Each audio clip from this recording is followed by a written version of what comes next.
All right, what's up and what's going on? Good morning, everybody. This is Al, and in again with another one. This one right here, if you are new to the channel, pretty much you guys are because I just started this one.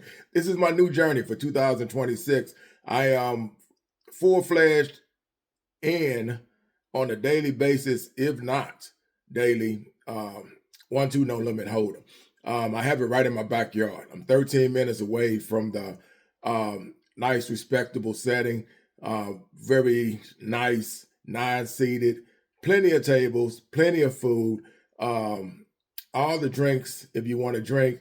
It's a nice establishment down here where I live. So 2026, I'm a retiree. So I kind of thought about what did I want to do if I had opportunity to get at it and stay into it. And that's poker. I've been loving it, been playing it for years, but I've never been able to have it right in my backyard in the situation that I love it being in. 9-seated, 1-2. We pay by time as chair rental, if you understand the meaning. So there's no rake. You just pay for time, and that's mainly it. But that being said, it is there for a daily basis. So basically, that's where I'm at in my life right now. That's my chapter. I love playing poker. I love it. I love it. I love it. And there's a lot of other players that feel the same way I do. It's a challenge. If you respect the game, if you take it serious, then you will appreciate the game a lot more than just somebody who shows up and says, hey, I'm just here to have a good time. Hey, come, we love you. But at the same time, I love playing poker. So when that is what I'm doing, that is my mission, to play straight up poker. Just get it on. Let's play. Best card, best hand wins. I'm not trying to bluff you. If I don't have to, if I'm in a situation, of course I would do that. But this one right here is called the why. We all, as poker players, leave out sometime and we go in with a plan. We go in with a quota. We go in with how you're going to play. You're going to do everything right by the rules, and you're going to try to get the best out of it that you can. All right. The why comes in when all that goes down the drain. Somehow, everything you planned on doing just went out the window. And you don't understand how it happened. You know you were following it, and then somehow you got sidetracked and you made a mistake, and it was costly.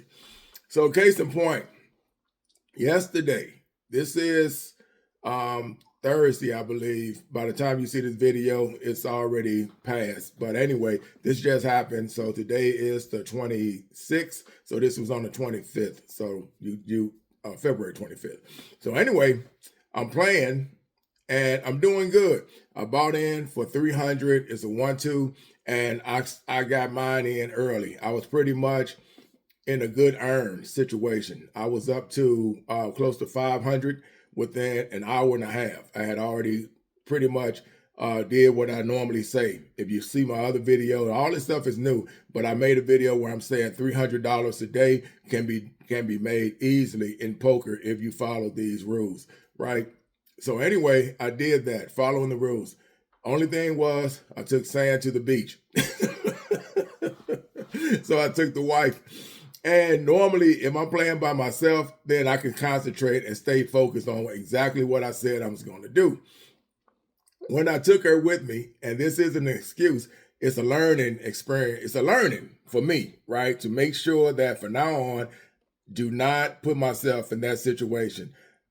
She's a great player, right? But she was having some bad hands yesterday, and she had some hands that cost her. And so she went down a little bit where I was able to stay up. So we was off balance. So I had told her that, okay, I'm going to take my foot off the gas pretty much, and I'm just going to go ahead and just sit at the table, and I'll wait for you to catch up, right? So I was going to allow her to catch up. I got pocket kings. That was my first problem, right? I got pocket kings, and of course I couldn't resist. So I'm up and I make a $30 bet, right? Trying to keep people out of the hand, and somebody called. I'm good. My kings are good. Long as, you know what, doesn't hit the board on the flop. Sure enough, that's what hit an ace. Ace hits the board, followed by 2 clubs.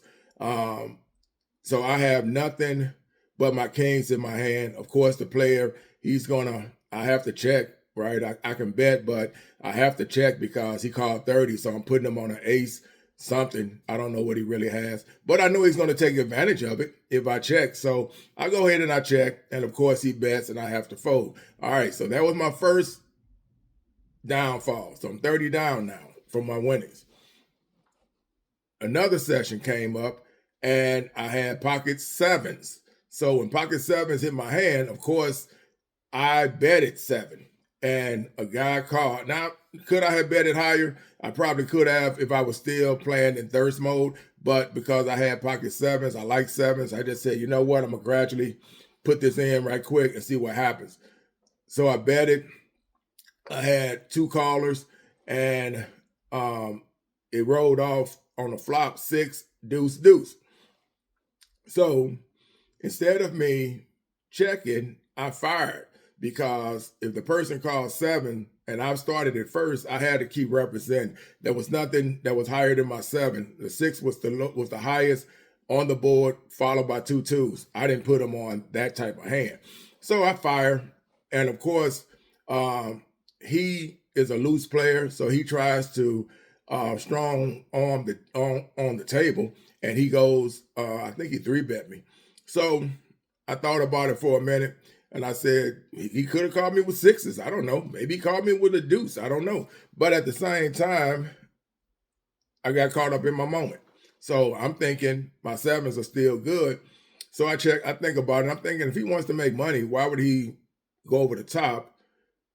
He probably could just smooth call a bet. He's already locked in. If I think he has the best hand, let's say if he came in with 6s and he's trying to milk money and get more money out of me, right? If you got pocket 6s, then you just flopped the boat. So if I bet, in my experience, I'm just going to call. If I know I got it locked in, I'm just going to call you. I'm going to wait for the turn, and then I'm going to hope that you hit something higher, right? That's going to maybe I came in with ace king or something like that. And I'm thinking if we come in with an ace or a king hits the board, then that's going to make me more money because I already got the boat. That's a gamble situation. I'm playing this in my head how I would have thought about it. So when he goes over the top, that locked me in and I fired. And so I called it. Turn card comes out and it was a blank. So again, we checked. River card comes out. I check again. He fires, and I think about it. So I'm already locked in what I've already done. So I'm already up. So I said, okay, this is going to cost me my advance right now if I call this. So what do?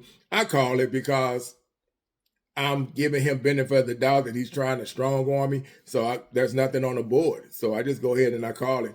Sure enough, he had a deuce in his hand. So he had trip deuces, which turned into a boat at the end because another 6 came on the river. So it locked him in with deuces over 6s.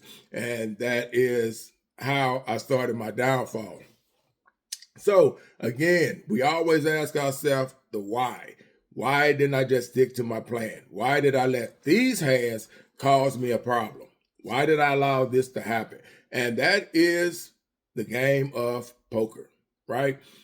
As players, we always put ourselves in situations that could be, not less fortunate for what we're trying to do. But for some reason, sometimes we get trapped and we put ourselves right in that situation. And when it's all said and done, you have to look yourself in the mirror and say, it's not a bad play by that player. It's not a bad deal by the dealer. Nobody caused this to happen. You caused it. You're the reason why it happened. So basically, instead of me being up 200, I went down 100 when it was all said and done. Wifey, I'm glad for her. She was able to capitalize and get her money back plus some. So she was up, I think 200 on top. She bought in for 2 and she went up 200. So that was a good day for her. As far as myself, I just have to say, whenever me and her go You know, I always say this, and I haven't been sticking to it, and I'm gonna do it this time. Like today, we're going, and like I said, it's in my backyard. It's a daily grind. You can go up there every day, play for as long as you want, have fun, enjoy yourself, but at the same time, take your game serious and try to win. So I told myself that today, that if I so happen to get lucky and I'm up, then once I reach my 100 that I lost yesterday, get that back, and hopefully I can get another 2 or 3. But if I don't, depending on how much time I spend, then I'm going to get up from the table and then I'll go find me something else to do. Because like I said, my quota for poker, 1-2, is basically because I can play it every day, right? I have nothing to do. The only thing I love doing is fishing, poker. I'm a retiree, do stuff around my house. That's basically it. All my family and everybody, in this day and age, everybody live where they live, and my family is miles and miles and miles away from me. So where I retired at is in an area where I love fishing. I chose to be in this area. I chose it back in 2007, and I've been here ever since, and I love it. Fishing is in my backyard. It's in my blood. That's what I love doing, fishing the surf, saltwater fishing, and that's what I do. So, yeah, fishing and poker. That's what I do. All my responsibilities are taken care of. So if anybody tries to write a comment, which is all I welcome all comments. But if you got those type of comments where you're trying to worry about situations and saying what could be a downfall of how you lose money and things like that, then save those comments, because they don't change the value of my aspect of what I think about poker. I love it. So basically all my responsibilities are taken care of. I'm not a gambler. I'm not one of those guys where you got to worry about me coming and ringing your phone and say, hey man, I almost had a chance, and you know, if you can give me another 200, I appreciate it, or something like that. No, all my responsibilities are taken care of. I don't rely on anybody to take care of anything I do. I play poker for entertainment.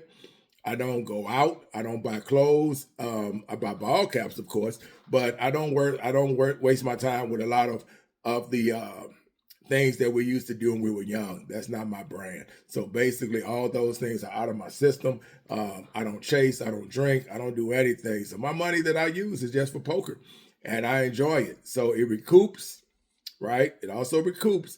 But at the same time, it does build you a poker stash if you take it serious. If you're really true to the game and you love and respect the value of what it can do for you, then you're in the right lane if that's what you love doing. So do it, enjoy it, study it, make wise decisions, and don't take it for granted, because it is beneficial. Regardless of what people feel, it is beneficial. Been around forever. And when people get onto it, they gravitate toward it. A lot of people love it. A lot of people say they played it and they don't care too much for it because they lose it. They lose more money than they win. And that could be that can happen. But that's another conversation. This was just about the why. Why didn't I leave when I should have? And that is what a lot of us say on the poker table. Why didn't I leave? Why did I play that hand? Why did I call that? I was up. What am I doing here? Why did I get caught up in the moment? You know what I mean? So anyway, with that said, I'm out. Y'all be good. Peace. Like and subscribe. I appreciate it. Get the channel going. This is what I'm going to be doing on this channel right here, talking about poker. With that said, I'm out. Peace.